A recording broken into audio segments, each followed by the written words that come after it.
अस्सलाम वालेकुम my YouTube family, कैसे हैं आप सब लोग। उम्मीद है कि आप सभी ठीक होंगे। मैं भी अल्हम्दुलिल्लाह से बिल्कुल ठीक ठाक हूँ। तो यहाँ पर मैं बनाने की कोशिश कर रही थी ऑमलेट, लेकिन ना पता नहीं क्यों जब ज़्यादा एग आप डाल लेते हैं ना तो फिर मेरे से तो ये चेंज नहीं हुआ जाता, टूट जाता है रास्ते में ही। आप लोग बताइएगा, आप जो है वो चेंज कर लेते हैं। अगर पतली लेयर हो ना, आई थिंक वो चेंज हो जाती है, लेकिन आप जब सब्जियाँ इसमें डालते हैं जैसे कि प्याज टमाटर ये चीज़ें जब डालते हैं छोटी छोटी करके, तो वो फिर ना टूट जाता है। मेरा तो पता नहीं क्या इश्यू है, आप लोगों का टूटता है कि नहीं, आपने मुझे बताना है। बाकी आप लोगों ने अगर मुझे सब्सक्राइब नहीं किया तो प्लीज मेरी चैनल को जो है वो सब्सक्राइब कीजिएगा। आपकी सपोर्ट की बहुत ज्यादा जरूरत है। और टिकटॉक की आईडी भी मेरी जनरल व्लॉग के नाम से, आप वहां जाकर भी मुझे फॉलो कर सकते हैं। तो बाकी ना यहाँ पर मैं बना रही हूँ नाश्ता नहीं बना रही, नाश्ते जैसा सीन कर रही हूँ। रात के टाइम मैंने बनाया था क्योंकि चिकन से इतना दिल चिड़ा हुआ ना, दिल खराब होता है जब भी चिकन बनता है ना, स्मेल ही आने लग जाती है अजीब तरीके से। आपके साथ भी ऐसा हो रहा है या मुझे ही चिकन जो है वो बिल्कुल बस जायका सा लग रहा है और टेस्टी नहीं रहा। तो मैंने कहा आज ऑमलेट बनाते हैं, उसके साथ जो है वो पराठे बना लेते हैं और आज रात का डिनर ये करते हैं। तो डिनर किया, उसके बाद सो गए और सुबह उठे तो मैं लाइट हमारी चली गई थी सुबह 6 बजे से, पता नहीं कब से लाइट बंद थी। तो मैंने ना फ्रिज फिर ऑन ही नहीं किया। मैंने कहा चलो आज जो है वो लगते हाथ फ्रिज साफ भी कर लेते हैं। अगर बंद तो है ही, हर चीज तो पिघल जाती है जब फ्रिज थोड़ा सा भी बंद होता है। तो बस फिर जब सो के उठे, नाश्ता करते ही जो है वो मैंने जो है जल्दी से फ्रिज को साफ करना स्टार्ट कर दिया। और मैं अपनी बेटियों को भी साथ लगाया क्योंकि अकेली में अगर लगती ना बहुत ज्यादा टाइम वेस्ट हो जाना था, इसलिए जो है मिल बांध के जो है वो जल्दी जल्दी काम हो जाएगा। अच्छा बच्चियां छोटी हैं अभी और वो वॉश जब करेंगी तो मुझे डर भी था, इसलिए मैं लगी थी, वरना उन्होंने भी हेल्प कर देनी थी। लेकिन खुद जो आप काम कर सकते हैं ना, वो छोटी बच्चियां अभी काम नहीं कर सकती, इस वजह से मैं खुद लगी हूँ। जैसे मैंने जो है वो पानी फेंका, पहले अच्छे से सारी चीजें निकाली, उसके बाद जो है डिश वॉश लगा के ना फैब्रिक के ऊपर अच्छे से मल के मैंने सारे निशानात इसके रिमूव किए। उसके बाद 2 महीने के अंदर अंदर अगेन भी इसको साफ करना पड़ेगा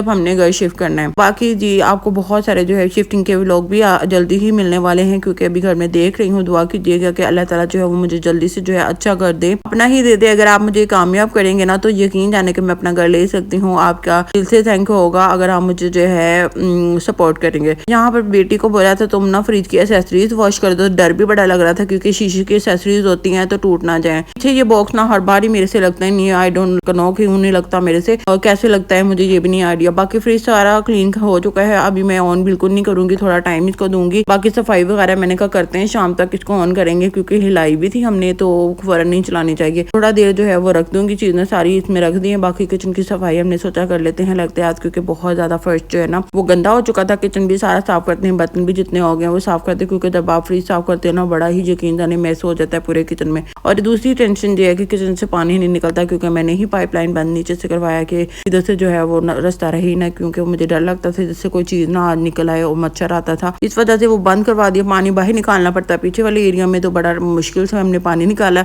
उसके बाद किचन की सफाई की, शाम हो चुकी। माश दाल मैंने दोपहर को भिगो के रख दी थी कि आज जो है चिकन और माश दाल बनेगी, बस फिर वही बना रही हूँ। और जब मैं खाना बना रही थी मुझे फील हुआ जैसे कि कोई ना आंधियां शांधियां आने लगी हैं। तो मौसम ना काफी हवादार हुआ था, मैंने कहा चलो चेक करके आती हूँ बाहर से कि क्या हुआ है। ये अभी 5 साढ़े 5 बजे का टाइम है, मौसम आप देख सकते हैं बादल हो गए हैं और मुझे लग रहा था कि बारिश आने लगी, लेकिन आंधी बहुत तूफानी आई थी। उसके बाद जाके बारिश भी हुई थी, ये नहीं कि बारिश नहीं हुई थी, और आंधी के बाद आई थी। बाकी ना इस साल आंधियां और बारिशें इतनी ज्यादा अभी तक आ चुकी हैं स्टिल, और बाकी अल्लाह ताला आगे ना रहमत बस आके रखे, मतलब कि रहमत की बारिश हो, आंधी भी रहमत की आए, रहमत ना बने हमारे लिए। उसके बाद मैं अगेन किचन में आ चुकी हूँ। माश दाल ऊपर रखी हुई थी दम पे और मैं बारिश देखने चली गई थी। उसमें लास्ट में मैंने धनिया और गरम मसाला डाला। माश दाल खड़ी खड़ी ही अच्छी लगती है, पहले मैं प्रेशर में बनाया करती थी, अब जो है मैं कढ़ाई में बना लेती हूँ। इतनी मजे की बन जाती है ना, भिगो के अगर ज्यादा टाइम रख देना उसके बाद आप पकाएं तो बहुत अच्छे से जो रेडी हो जाते। यहाँ पे मैं स्किन केयर करने लगी थी, सोचा पाँव की भी केयर कर लेती हूँ, आज सर्दियों की हुई और अब आगे करने लगी। तो अब बस फिर मैंने जो है पानी गर्म कर लिया, क्योंकि गैस नहीं था इस टाइम, रात के टाइम में कर रही थी। मैंने जो है पानी गर्म किया, उसमें शैम्पू और ब्लीच पाउडर, कोई भी आप जो ब्लीच करते हैं ना स्किन पे वो वाला पाउडर आपने लेना है।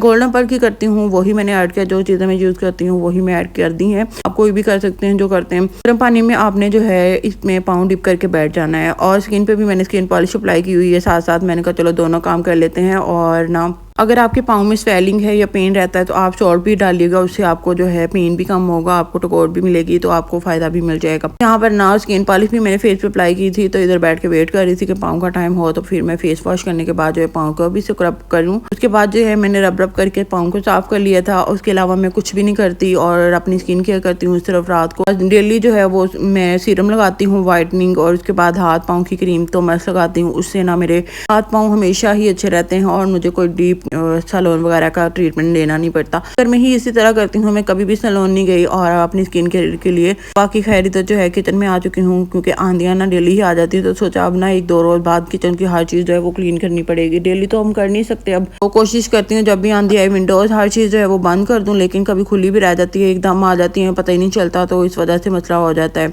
यहाँ पर मैं हर चीज़ जितनी भी एसेसरीज जितनी भी सामान होता है ना किचन में ऑर्गेनाइज करके रखती हूँ। इससे क्या होता है कि आपका किचन सिमटा लगता है, बिल्कुल भी बिखरा नहीं लगता। लोग क्या करते हैं, ऐसे बिखेर के चीज़ें रख देते हैं, उनको साफ भी नहीं करते। तो इस तरह नहीं करना चाहिए, इसको ना साफ सुथरा रखा करें। हर चीज़ को औरत की पहचान होती है वॉशरूम और औरत के किचन से, तो फिर जाके जो है औरत की खूबसूरती में और इजाफा होता है, वरना ना औरत को बदसूरत कहा जाता है और गंदी कहा जाता है। इसलिए ना सफाई लाजम रखा करें। जब भी मैं खाना बना रही होती हूँ साथ साथ मैं क्लीनिंग करती रहती हूँ और आपको फिर डीप क्लीनिंग ज़्यादा करनी नहीं पड़ती। स्टोव को जो खाना बनाते हुए भी बार बार मैं साफ करने लगी रहती हूँ। बाकी ये नहीं करना कि आपने अपनी केयर करनी नहीं, अपने आप को भूल जाना है, बिल्कुल भी नहीं। आपने घर का काम भी करना है, अपनी केयर भी करनी है। जैसे ही मैंने सारा काम खत्म किया किचन का, साथ ही मैंने हाथ वॉश किया और साथ में जो है हाथ पे क्रीम अप्लाई कर दी। तो आप लोग भी क्रीम अपनी ये वाली ऑर्डर जन्नत 10 कोड मेरा यूज करिएगा, 10% आपको डिस्काउंट भी मिलेगा। तो अपनी केयर भी जरूर किया करें। स्किन पे भी मैं जो है रात को लगा के सोती हूँ सीरम, और हाथ पाँव की क्रीम तो मस्त में लगा के सोती हूँ, इससे आपके हाथ पाँव अच्छे रहते हैं। तो यहाँ पे सफाइयों के लिए जो है ना मॉप और झाड़ू लेके आई हूँ। सारी चीजें टूट चुकी थी। जब आपको काम कर रहे होते हैं ना तो आपके बच्चे ही आपकी चीजें जो है इतनी शदीद तोड़ देते हैं और इस वजह से ना आपको न्यू लेके आनी पड़ती है। वरना मैं बना रही थी ब्लैक कॉफी, कूल कॉफी, और ये पहली बार मैं ट्राई करने जा रही थी। उसके लिए मैंने बोतल के अंदर दूध और कॉफी और चीनी मिला के उसको शेक कर लिया था। उसके बाद मैंने ग्लास में दूध डाला और अच्छे से बनाई थी जैसे बनाते हैं, लेकिन इतनी कड़वी थी, जहर की तरह लग रही थी। और मैंने कहा चलो प्रैंक करते हैं, हमसे तो ये गुण भी नहीं भरा जा रहा। तो दूसरे बच्चे जिन्होंने नहीं ट्राई किया उनको ट्राई करवा के देते हैं, उनके साथ प्रैंक करते हैं। उनको कड़वी लगेगी ना तो देखते हैं उनका क्या रिएक्शन होगा। मैं ऐसे ही लेगी और जाके जब मैंने अपनी बेटी को दिया ना, बड़ी वाली को, सबसे बड़ी बेटी ये है मेरी जिसको मैंने दी, उसने एक गुण बढ़ा तो उसको ना वॉमिटिंग जैसा उसने मुंह बना लिया। मैंने कहा दूसरा गुण बनना फिर ये ना वॉमिटिंग सच में आ जाए। लोग कैसे पी लेते हैं, हमसे तो पी नहीं गई। दूसरा बेटा को चेक करवाई तो उसका मुंह भी आप देख सकते हैं कैसे उसने बनाया। बाकी शहजादियों, आप लोग ने सब्सक्राइब करना बिल्कुल नहीं बोलना प्लीज, और लाइक भी करिएगा। बहुत अच्छी वीडियो देखने को मिलेंगी। अल्लाह।